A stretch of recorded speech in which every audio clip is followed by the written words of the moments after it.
ఆంజనేయ స్వామి ఆలయాన్ని అన్ని విధాలా అభివృద్ధి పరిచేందుకు ప్రత్యేక శ్రద్ధ తీసుకోనున్నట్లు ఆంజనేయ స్వామి ఆలయ కమిటీ చైర్మన్ తల్లిశెట్టి రమేష్ తెలియజేశారు. శనివారం రాజంపేటలోని ఆంజనేయ స్వామి ఆలయంలోని సభా భవనం నందు ఏర్పాటు చేసిన విలేకరుల సమావేశంలో ఆయన మాట్లాడుతూ, గతంలో కొందరు పెద్దల కృషితో ఆలయ అభివృద్ధి జరిగినప్పటికీ పట్టణ నడిబొడ్డున ప్రధాన రహదారిలో ఉన్న ఆలయం సంపూర్ణ అభివృద్ధికి నోచుకోలేకపోయిందని అన్నారు.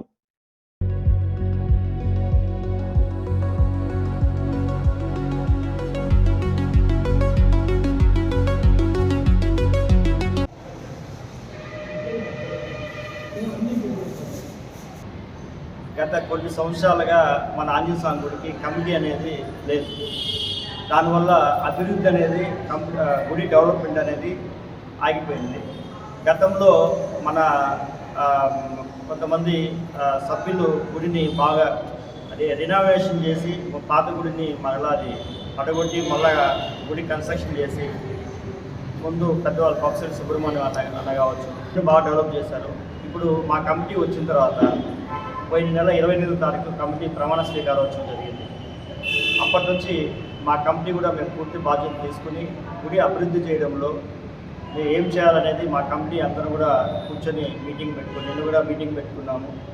మీటింగ్ పెట్టుకొని గుడి అభివృద్ధికి సంబంధించిన విషయాలన్నీ చర్చించుకొని కొన్ని నిర్ణయాలు అయితే మేము కమిటీ సభ్యులందరం తీసుకున్నాము.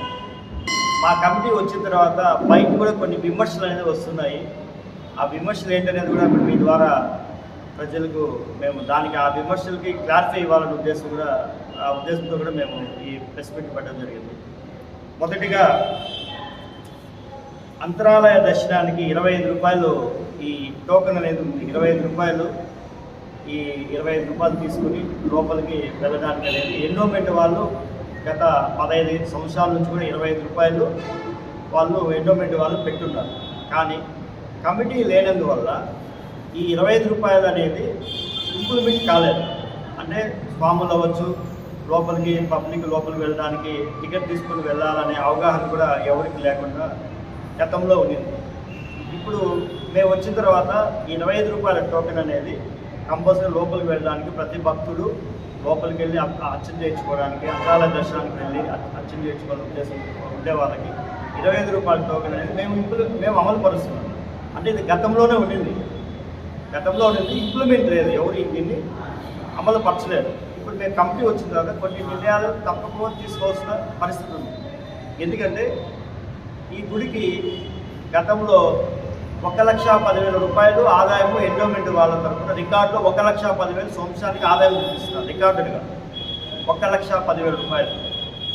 ఇంత మెయిన్ రోడ్లో ఉన్న గుడికి 1,10,000 రూపాయలు అనేది చాలా చిన్న అమౌంట్ ఆదాయం చూపించడం. అది ఎక్కడ ఏం జరిగిందనేది గతంలో దాని గురించి మేము మాట్లాడాం. కానీ ఇప్పుడు మేము వచ్చిన తర్వాత 1,10,000 రూపాయల ఆదాయాన్ని మేము దాన్ని పెంచాలనే ఉద్దేశంతోనే మేము ఉన్నాం. దీనివల్ల పబ్లిక్ కూడా ఇబ్బంది లేకుండా ఇవన్నీ కూడా మేము పెట్టినట్టే కాదు, మా కమిటీ వచ్చిన తర్వాత నిర్ణయం తీసుకునేదే కాదు. ఇవన్నీ కూడా గతంలో ఎండోమెంట్ వారు ఇది ఉన్న రసీదు ఇది, కానీ దీన్ని ఇంప్లిమెంట్ చేయలేదు. ఇప్పుడు మేము వచ్చిన తర్వాత దీన్ని ఇంప్లిమెంట్ కొంచెం శనివారము ప్లస్ మంగళవారం 2 రోజులు భక్తులు మన గుడికి ఎక్కువ వస్తారు కాబట్టి వాళ్ళకి టికెట్స్ అనేది ఇవ్వడం జరుగుతుంది. 25 రూపాయలు. అలాగే అర్చనకి 10 రూపాయలు, అర్చనకి 10 రూపాయలు కూడా గతంలో నుంచే ఉంది. ఇప్పుడు అదే అమలు పరుస్తుంది. తర్వాత వాహనాలు మనకు 2 వీలర్ కానీ 3 వీలర్ కానీ 4 వీలర్ కానీ వీటికి పూజలకు సంబంధించిన మటుకు కొన్ని నిర్ణయాలు అయితే తీసుకోబడింది. ఎందుకంటే 2 వీలర్కి వచ్చి 50 రూపాయలు ఎండోమెంట్ వాళ్ళు నిర్ణయించున్నారు. తర్వాత 3 వీలర్కి 4 వీలర్కి దేనికైనా 50 రూపాయలు అయితే నిర్ణయించున్నారు. దాన్ని మేము కమిటీలో నిన్న మేమందరం చర్చించుకున్నాం. దాన్ని అయితే పెంచాలనే ఉద్దేశంతో మేము నిర్ణయం అనుకున్నాము. అది ఒకసారి ఎండోమెంట్ వాళ్ళతో మాట్లాడేసి ఆ విషయం మీద ఎండోమెంట్ పర్మిషన్ తీసుకుని తర్వాత అది అమలు పరిచేయడానికి మేము అదైతే ప్రయత్నిస్తున్నాము. ఇవన్నీ కూడా ఎందుకు చేయాల్సి వస్తుందంటే మన గుడికి గతంలో కొన్ని సంవత్సరాలుగా ఆదాయం అయితే లేదు. ఇంత పవిత్రమైన ఇంత గుడి మెయిన్ రోడ్లో ఉంది, దీనికి ఆదాయం లేకపోవడం అనేది అది ఎవరి వల్ల అనేది మనం దాని గురించి మాట్లాడలేకపోయినా ఇప్పుడు మన కమిటీ అయితే గట్టిగా ఆదాయము గుడికి ఖచ్చితంగా కూడా మనం ఈ రూపంలో భక్తుల నుంచి మనం ఆదాయం అయితే పెంచాల ఉద్దేశంతో చేస్తున్నాము. రెండోది వచ్చేసి కొన్ని పూజలు కూడా మనము ఈ గతంలో ఇంతకుముందు ఉన్నాయి, మధ్యలో కూడా మళ్ళీ ఆ పూజలు జరగట్లేదు. ఇప్పుడు దాన్ని కూడా కొన్ని పూజలు మేము ప్రత్యేక పూజలు కొన్ని చేయాలనే ఉద్దేశంతో మన స్వామి వాళ్ళతో మాట్లాడడం జరిగింది, మన ఆలయ అర్చకులతో మాట్లాడడం జరిగింది. వాళ్ళు చెప్పిన పూజల ప్రకారము కొన్ని పూజలు అయితే మేము చేయాలనుకున్నాము. వచ్చిన తర్వాత మంగళవారము సాయంకాలము ఊంజల సేవ ఉంటుంది, ఆదివారము ఉదయము అరుణ పారాయణ ఉంటుంది, తర్వాత వడమాల పూజ, వాహన పూజ. వాహన పూజ అంటే మనం జనరల్గా కొత్త వాహనాలు కొన్న వాళ్ళకి పూజ చేస్తారు. తర్వాత నిత్య నైవేద్యం అంటే మనకు గతంలో మంగళవారము శనివారము ప్రసాదం వినియోగం అయితే ఉంది ఇది ఇంతకుముందు, కానీ గత కొన్ని సంవత్సరాలుగా అదైతే ప్రసాదం అయితే లేదు. ఇప్పుడు మేము వచ్చిన తర్వాత ప్రతి మంగళవారం ప్రతి శనివారం ఖచ్చితంగా భక్తులకి ప్రసాదం అయితే అందించాలనే ఉద్దేశంతో కమిటీ అయితే నిర్ణయం తీసుకున్నాము. ప్రతి మంగళవారం శనివారం ప్రసాదం, అది పులిహోర కావచ్చు, చిత్రాన్నం కావచ్చు, పెరుగన్నం కావచ్చు, ఏదో ఒక ప్రసాదం అయితే భక్తులకైతే మనం అందించాలనే ఉద్దేశంతో ప్రసాదం ఇంప్లిమెంట్ చేస్తున్నాము. అలాగే ప్రతిరోజు కలకండ అయితే పెడుతున్నాము. మేము వచ్చిన తర్వాత కలకండ ప్రతిరోజు కలకండ అయితే భక్తులకు అదైతే పెడుతున్నాము.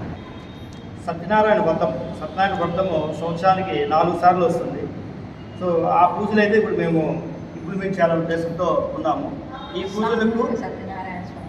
ఈ పూజలకి మినిమం టికెట్ భక్తులకి ఇబ్బంది లేకుండా 516. మేము అది ఎంత అనేది మేము తర్వాత ప్రకటిస్తాము, మేము మీకు తెలియజేస్తాము.